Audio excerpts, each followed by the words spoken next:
Ever wonder how we go from this to this? Stick around. I'll show you the magic behind every great portrait.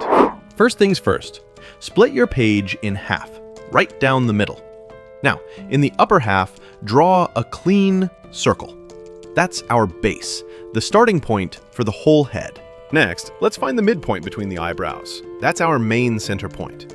If you look at the reference photo on the left, you'll spot it right here, inside the circle. From that point, draw a horizontal line. It goes right through the middle of the eyebrows. By the way, you can now get the complete Loomis course and learn the full Loomis method in detail.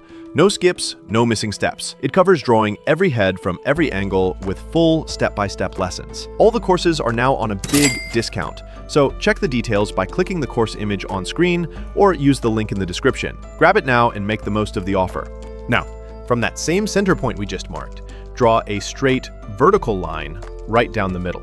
Keep it clean and centered, since the face is facing us directly. And now, along that vertical line, we'll add 3 horizontal lines with equal spacing. At the top, place the first one for the hairline. Make it slightly curved, following the curve of the sphere. Below the eyebrow line, add another horizontal line. That's for the bottom of the nose. And finally, one more equal space below that. This marks the chin. These are our 3 main guidelines. Now let's draw the sides of the face and the chin. From the hairline on each side, connect a smooth line down to the nose line. Start with the right side first, from top to bottom, then do the same on the left. After that, connect both sides down to the chin line. And just like that, we've got the full outline of the face.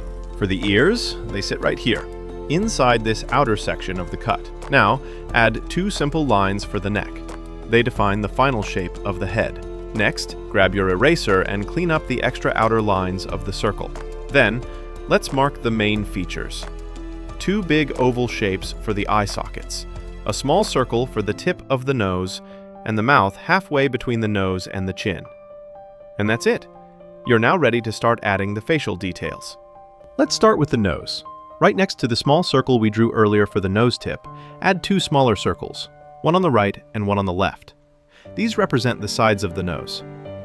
Now, where all 3 circles meet at the bottom, that's where we'll draw the nostrils, one on each side, following the same curve exactly. Next, outline the sides of the nose with a slightly heavier line just to lock in the main shape. Then, erase the inner construction lines. We won't need them anymore.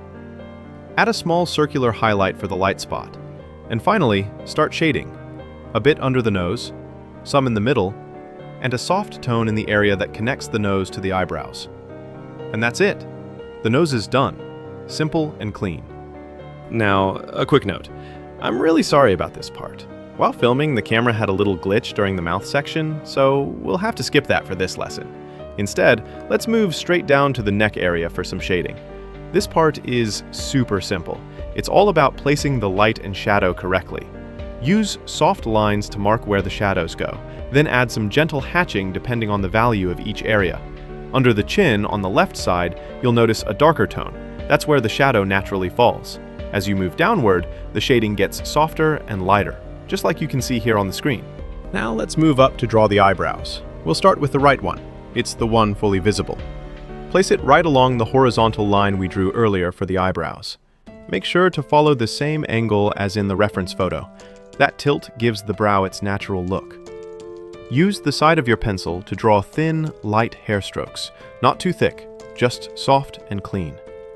As for the left eyebrow, you don't need to draw the whole thing. It's partly covered by the hair, as you can see. So just sketch a small visible part and leave the rest hidden. Now, let's move on to the hair. All right, my friends. Since the hair mainly depends on observing the technique, I'll leave that part for you to practice while watching till the end. Take your time with it and enjoy the process. And with that, we've reached the end of today's lesson. I really hope you enjoyed it. We'll meet again in the next one, my friends. And don't forget, the full Loomis course is now on a big discount, so make sure to grab it while it lasts. You can get it by clicking on the product image on screen or by using the link down in the description. See you in the next lesson.